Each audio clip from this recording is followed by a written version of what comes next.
This year's Monster Pods are brought to you by the Kentucky Derby Betting Challenge and our friends over at twinspires.com. The KDBC is back this year with a guaranteed $250,000 purse. Head over to twinspires.com today, click the tournaments tab, and get all the information you need on how to buy in or qualify for horse racing's newest major tournament. We're mixing up the format of some of the Monster Pods this year. Traditionally, it's one horse per one guest, but this year there are a few instances where it makes sense to have one guest talk about two horses. In a couple of cases, that's going to be a trainer who has multiple entrants in the race. But in this broadcast, it's our man we turn to when it comes to international racing generally, and certainly racing in his own backyard a lot of the time in Dubai. Michael Adolphson, welcome to the Monster Pod. How are you, my friend? I'm always happy to be here on the Monster Pad and hopefully give out good advice. The World Cup wasn't my best advice, but I can fall back on the fact that the Breeders' Cup was very good to me and the Saudi Cup were very good to me. So, we can just hope for the best. But with situations like this, we're just looking at exciting horses coming from my side of the world, and I've had a first person point of view with them. Well, let's start with Wonder Dean, the Japanese bred. Japanese have had such a good record in the UAE Derby recently. This one, I guess my first question for you is, they're deciding to go the UAE route to the Derby rather than the Japanese route to the Derby. Is that a positive, a negative, or indifferent? I think it's a positive. I think that what you're doing is you're not having to run your final race, and the Furikuru is around a right-handed bend. Right. It's a left-handed American-style track at Meydan. Same thing with Saudi. Two very long stretches by American standards, both 400 meters plus, so a quarter mile plus. He's had to negotiate. He's going to have something similar to that at Churchill Downs. That kind of sets him up well. But yeah, I think the path is not the issue with the horse by any means.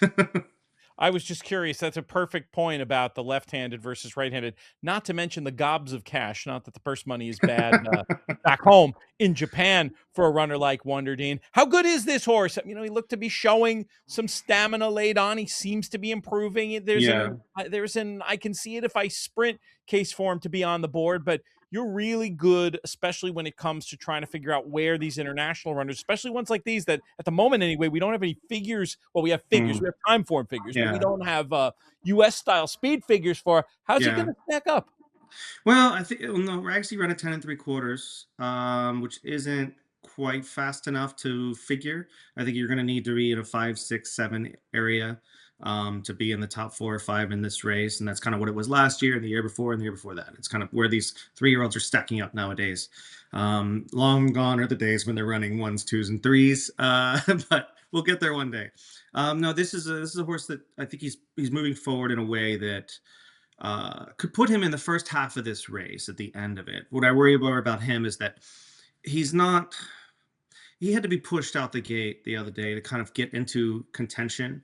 And he was beautifully ridden by Christian DeMuro, like really got into a nice spot, and just was the only horse within reach of Six Speed, who, if Six Speed hadn't had that 9-week break, I think he would have fairly easily won that race.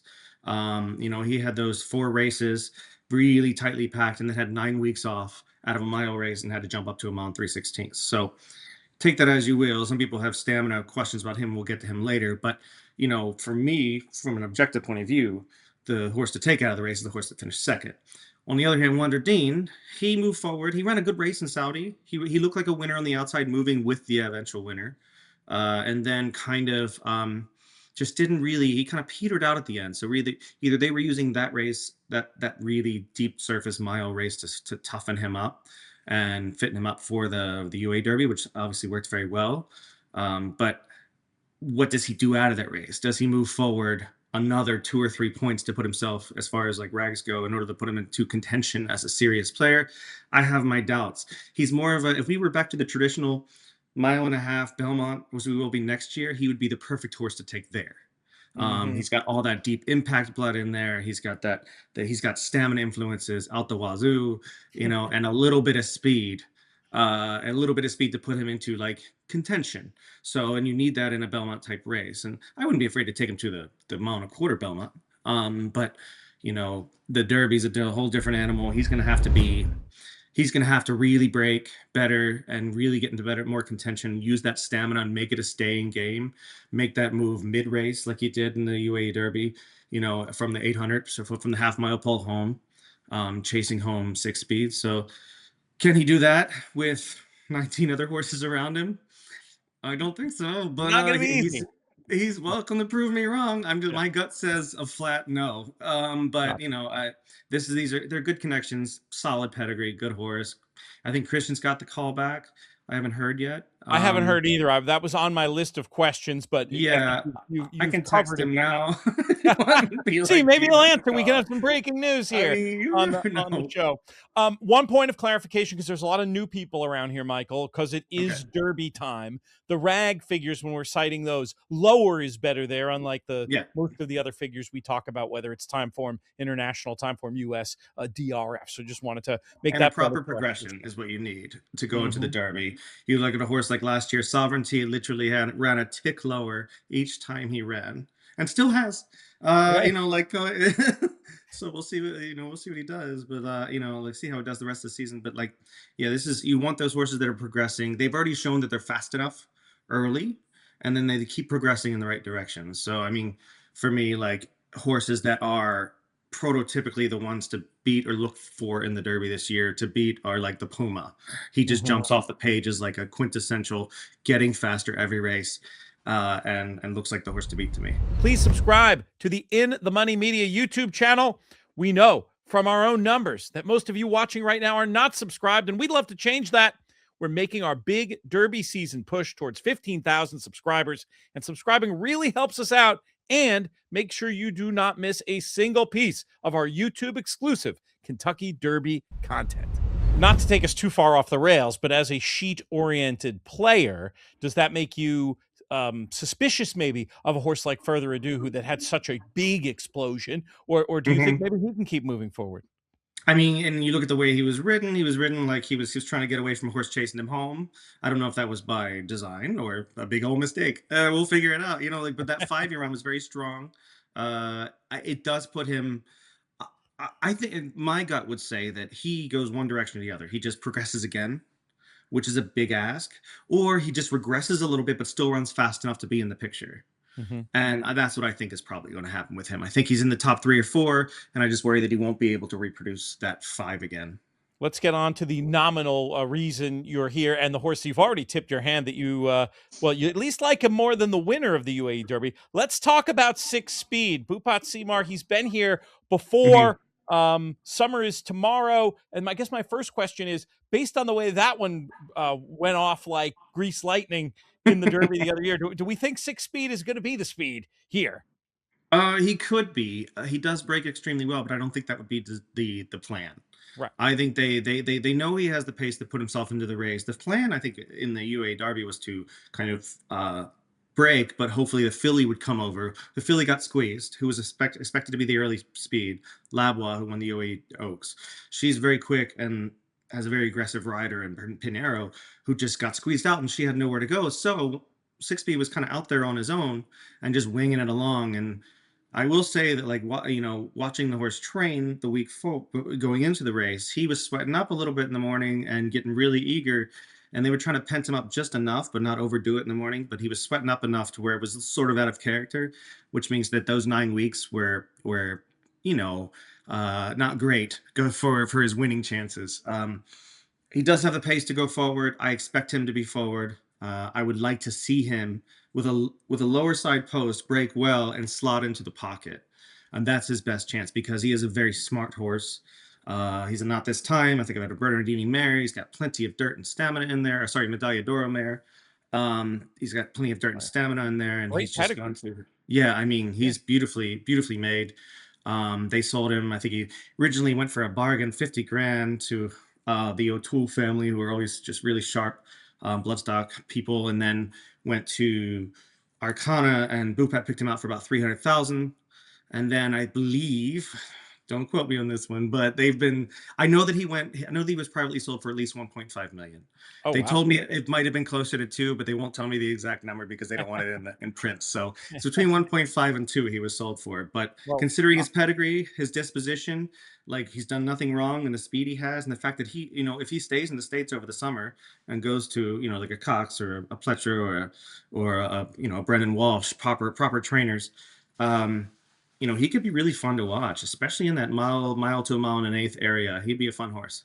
Well, I want to ask you, we'll come back for the final question of exactly where you think he's going to fit and end up Yeah. in terms of this Derby field. But the longtime viewers of In the Money, not the folks who are just here for Derby, and we love you too. I'm not knocking you, but the longtime folks are going to know the names: Reagan Swinbank, Black Type Thoroughbreds, who bought in along with our Brunetti Dugan Stables friends, and Yeah. Steve Atkinson. That's another name in here on the ownership group as well. But Reagan and Jake and Maddie from Black Type have had unbelievable success with both horses at the sales and private purchases. So that's not a bad thing, winning races at Royal Ascot and places like that.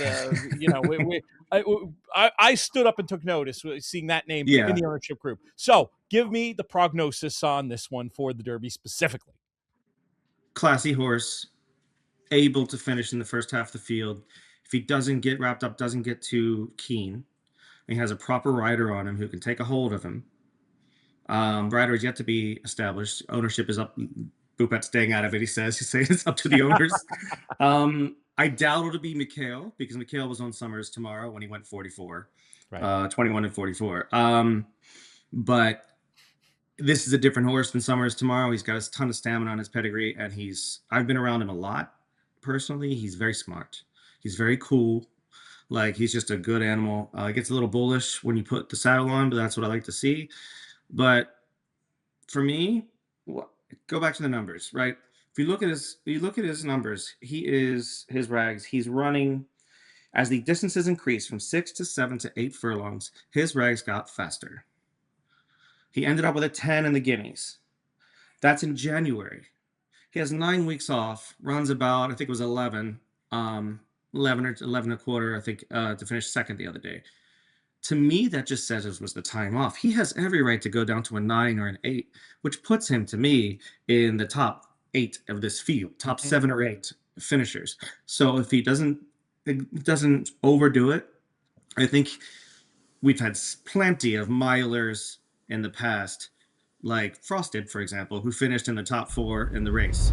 Do you know what I mean? Like Yeah. this is who in the race is a pure mile and a quarter horse. You can probably label off 4, maybe 5.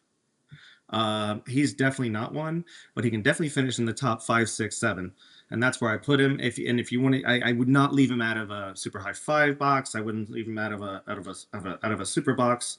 I just wouldn't expect him to win. Right. If they expect to win would be a lot, but if you're good enough to be where you're saying, we've seen circumstances in different derbies mean that you could get even higher if all the tumblers of the cosmic locks fall into place. But it's so great to have you here with these horses you've seen in the flesh. Nobody's got the knowledge of the international form book like you do that we get to talk to on a regular basis. So really appreciate you, my friend, and look forward to seeing you in the bluegrass. See you soon.